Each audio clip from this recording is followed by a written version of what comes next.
لیکن اس پہ وہ امریکن سیکیورٹی ایڈوائزر نے تو ابھی تک کوئی اپنا ریئیکشن نہیں دیا، لیکن جو فنڈ ریزنگ کا ایونٹ تھا جو بائیڈن صاحب کا ڈیموکریٹک پارٹی کا، اس میں انہوں نے بہت سخت زبان جو ہے وہ استعمال کی ہے اور بہت سخت تنقید کی ہے روس کے صدر پہ، اور انہوں نے ایک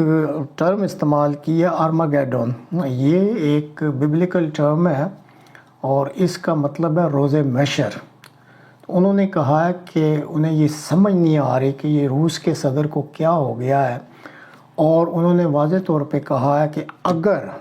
روسی صدر نے ایک بھی ٹیکٹیکل نیوک چلایا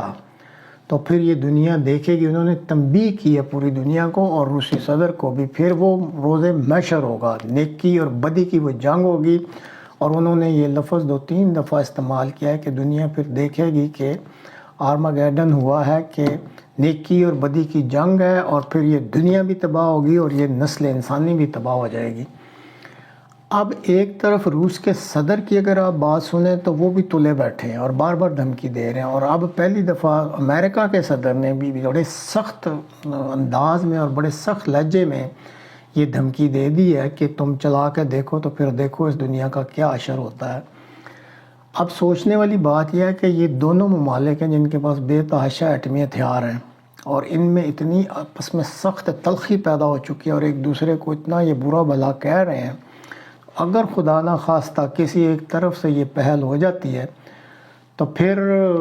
جیسے بار بار امریکہ کے صدر کہہ رہے ہیں کہ یہ تو پھر نسل انسانی یاد ہی رکھے گی اور یہ دنیا بھی یاد رکھے گی کہ اس کے ساتھ کیا ہوگا، اور پھر جب کچھ بچ جائیں گے غالباً تو بعد میں جب کوئی تاریخ لکھی جائے گی تو اس میں پھر تاریخ دان یہی لکھیں گے کہ پتہ نہیں اس وقت کہ یہ دونوں اصحاب کیوں اتنے بے وقوف تھے کہ انہوں نے پوری نسل انسانی کو بھی تباہ کیا اور پوری دنیا کو بھی۔ تو یہ ایک فکر کا مقام ہے، اس پہ اب کیا ہوتا ہے اگلے چند دنوں میں اس کے لیے ہمیں انتظار کرنا پڑے گا۔ بہرحال دونوں طرف سے معاملات جو ہیں وہ کافی تلخ ہوئے ہیں اور کسی وقت بھی یہ ایک بڑا حادثہ جو ہے وہ رونما ہو سکتا ہے۔ پاکستان کے بارے میں ایک چھوٹی سی بات کرنی ہے کہ جنرل باجوہ صاحب نے امریکہ میں جب وہ پاکستانی قونصلیٹ میں اپنا کوئی خطاب کر رہے تھے تو وہاں انہوں نے اس قسم کا اندیہ دیا ہے کہ وہ اپنی ٹرم یا مدت پوری ہونے پر جو ہے وہ سبکدوش ہونے کے خواہش مند ہیں اور وہی وہ پسند کریں گے۔ لیکن باتیں کچھ اور بھی نکل رہی ہیں۔ آرمی میں نا ایک اے جی برانچ ہوتی ہے، ایڈجوٹنٹ جنرل برانچ، جو کہ پاکستان آرمی ایکٹ کی انٹرپریٹیشن کیا کرتی ہے اور جو سروس رولز اینڈ ریگولیشنز ہوتے ہیں۔ اب پتہ نہیں یہ جان کے بات نکالی گئی ہے یا کسی نے ایک آئیڈیا دیا ہے کہ جنرل باجوہ صاحب پچھلے 6 سال سے چیف ہیں، اور جو آرمی آفیسرز ہیں ان کو سال میں ایک دفعہ پریورلی لیو، پی لیو اس کو کہتے ہیں، 1 مہینے کی ملتی ہے، اور اگر آپ کسی وجہ سے نہ لیں تو یہ چھٹی کمولیٹ ہوتی رہتی ہے۔ تو یہ ایک نا کیا سرائی کہہ لیں یا ایک قسم کی ڈسٹریکشن چھوڑی گئی ہے کہ جنرل باجوہ صاحب کی 6 ماہ سے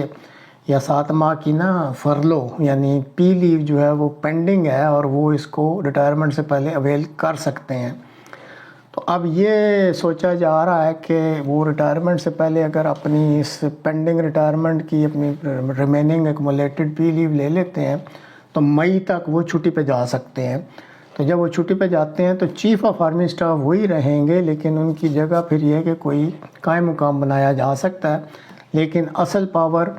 وہ اس actual chief of army staff کے پاس ہی رہتی ہے، قائم مقام کے پاس نہیں آتی، وہ کوئی ایسی بڑی تبدیلیاں نہیں کر سکتا۔ تو اس میں اب کہنے والے کہہ رہے ہیں کہ بڑے ایک تکنیکی طریقے سے جنرل باجوہ صاحب جو ہیں وہ اس چیز کو کرنے کی کوششوں میں ہیں کہ وہ مئی تک اپنی یہ جو کمولیٹڈ لیو ہے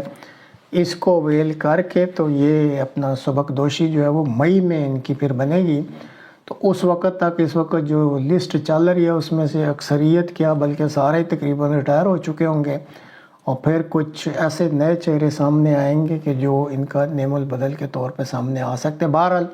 یہ کوئی حتمی خبر نہیں ہے، ایک قیاس رائی ہے جو کہ خبریں رکھنے والوں نے جنرل ہیڈ کوارٹر سے یہ ایک قید شوشہ چھوڑا ہے کہ اس طریقے سے بھی جو ہے وہ آگے بات چیت جنرل باجوہ صاحب کی جو سبکدوشی ہے وہ یہ رخ بھی اختیار کر سکتی ہے۔ اب دیکھتے ہیں اگلے دنوں میں کیا چیز سامنے آتی ہے۔